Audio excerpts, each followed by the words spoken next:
Hi everyone. Overtaking cyclists can be pretty scary for some drivers, and that's not just only novice drivers. Sometimes full license holders are a little bit timid overtaking them as well.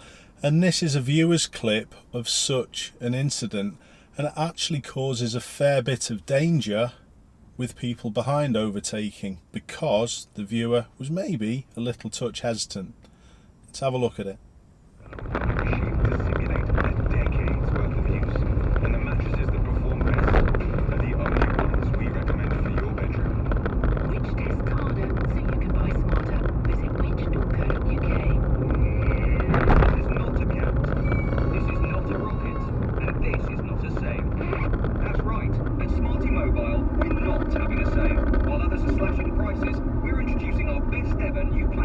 Take our new 30-gig data SIM for just £10 a month, with unlimited calls and texts and no speed restrictions, credit checks or contract tying you down. Why shop around?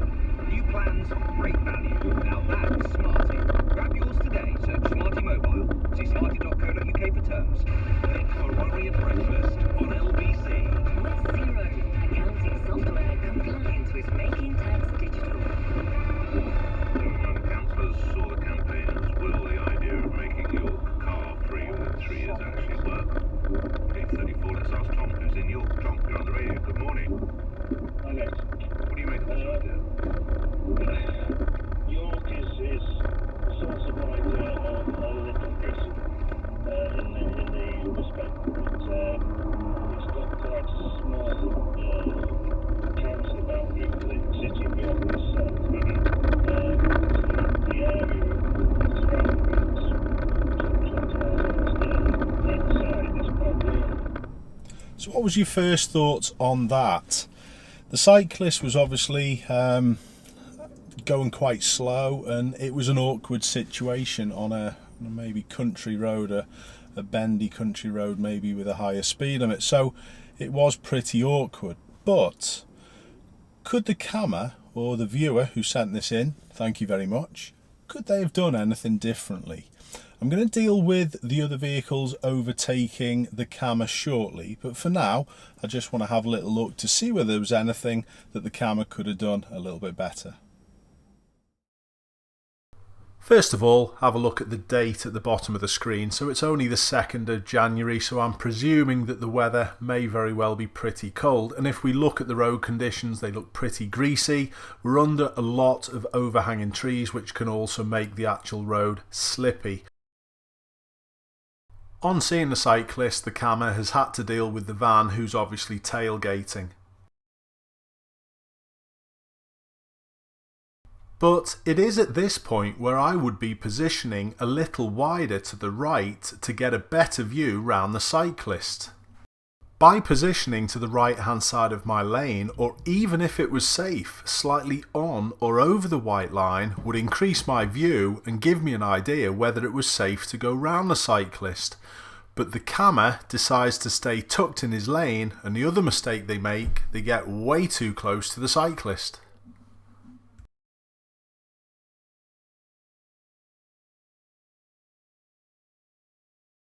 Now the van behind has turned right, this is another opportunity for the camera to get a little bit better view. At this point again, they should have checked and positioned wider so they could see down the open stretch of the road a little sooner. But again, they don't. And everything bunches up and makes the situation more difficult. Unfortunately, this is a classic case of arrive there, then try and think what to do. And because there's no planning, the people behind quite quickly get fed up and start to overtake. In my opinion, this usually happens because people are wary of overtaking cyclists, and what they do is they just stare at them rather than actually thinking on the space that's available. The next little mistake that I'd like to point out is actually the four-wheel drive vehicle behind that flashes its lights, and you can just make out the camera put the hand up to the middle of the windscreen to say thanks. They think they're being let go. Just remember, if people flash their lights, all you need to think of is they're saying, "Look at me," nothing more. When the viewer eventually does do the overtake, it's nice and clear, nice and safe, and nice and wide. but my only problem is that they don't accelerate very much.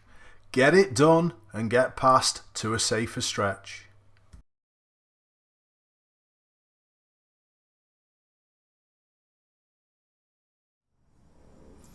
One thing I'd like to add at this point is a big thanks to all my viewers and subscribers who keep on sending these clips in. I must admit there's massive variety in what people are sending in, and it's allowing other people to gain experience without unfortunately being put in these situations. Now, don't ever be worried about sending these clips in. Any criticism that I'm not aiming at the camera in this situation, honestly, we're not all perfect drivers, me included, but any little suggestions that I'm doing in the analysis that the camera maybe could have done better, they're helping everyone. Very rarely am I going to round on anyone for sending a clip in. I think there was one that a camera who sent a clip in was speeding past a school and was blaming someone else for it. I think that's the only clip where I've had my two penneth. But please don't be worried about sending these clips in. I'm always going to take a balanced and a level view and just looking at each situation and seeing what we can do better to improve. And like I said, that includes myself. So would any of my viewers have done anything different than the camera? Would you have sat behind that cyclist? Well, I personally wouldn't have done. I would have given myself a little bit better earlier view. Why do people do that? Well, some of you may have seen my video about the 4 driving skills, and one of the main things that people do, down to fear generally, is what I call lock on. And I think this scenario was a classic case of locking onto the cyclist rather than the camera or the driver, thinking what they could have done to actually make the situation better and lower risk. Remember, risk is often about view and observations, and in this situation, if the camera had have just positioned a little touch earlier, honestly, the view would have been a lot better. What was your thoughts on what I said about the speed as well? Honestly, people are timid.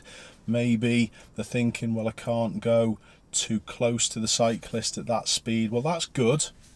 But honestly, what I would prefer people to do in a situation is, if you're committing to go past, commit at a good distance as much as we can with these cyclists, because they are unpredictable. And please, you cyclists, don't take offence with that. Don't get a chip on your shoulder over it.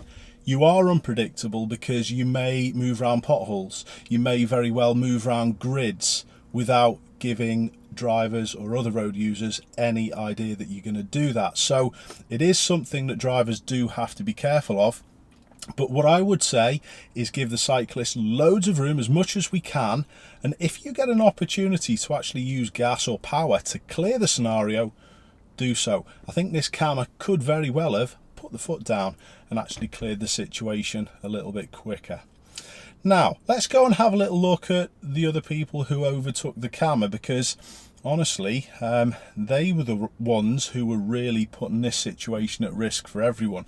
Well, a couple of them. Let's have a look.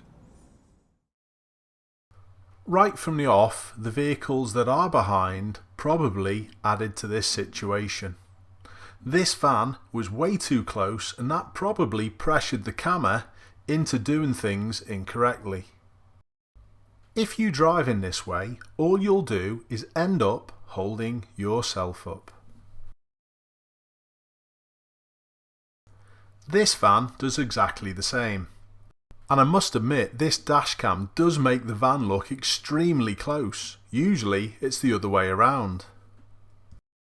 But the overtake, to be fair, does seem to be done briskly, at the correct distance, and within the distance they see as clear. And the same goes for the Mini, just about.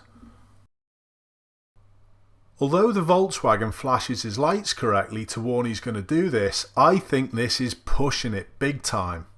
What if someone came the other way? But the white Volvo, honestly, that's ridiculous.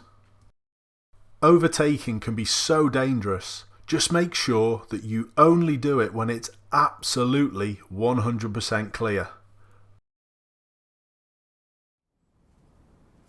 As with all of the clips that people send in, They're on dash cam. Don't forget, dash cams distort the image, so it's very, very difficult to make judgment on how far we can actually see, because don't forget, the wider field of view of the dash cam makes things actually seem much, much further away than they actually are. They're actually closer than they appear, so we can't make too many assumptions with what went on, but it did look as though that final car overtaking, with how far they could see, was pushing it a fair bit. So make sure that you're always going to overtake and can complete the overtake in the distance that you see is clear.